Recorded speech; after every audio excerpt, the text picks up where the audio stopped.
আপনারা আমারে কোলে নিতেছেন কিন্তু পাপ্পি দিতেছেন না কেন? এইবার ঠিক আছে। আমার পোষা বিলাই ধইরা কাকু আমি বেড়াইতে যাবো আপনাদের বাসায়। বেড়াইতে যাবা? আমারে লয়ে লন। চলো চলো বেড়াইতে গেলে চলো, আম্মুকে দেখে আসি চলো। হ্যাঁ।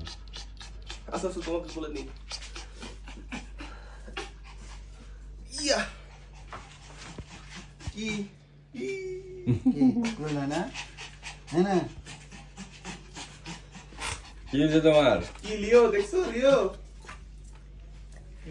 আর কেউ আদর করতেছে না। কিভাবে হাঁটাই নিয়ে আসছে এভাবে রাস্তা দিয়ে? হ্যাঁ কি রে, পালাই যায় নাই? না ওটাই কি পালায়? না এটা বসুন্ধরা থেকে আটকে চায় পড়ছে। কালকে আবশ্যকতা ছিল কিন্তু কালকে আন্দোলনটা বেশি কারো আচ্ছা এটার দাম কত এটা? না বাচ্চা কিনছিলাম আপনার ছোট ছোট ওই তো বাচ্চা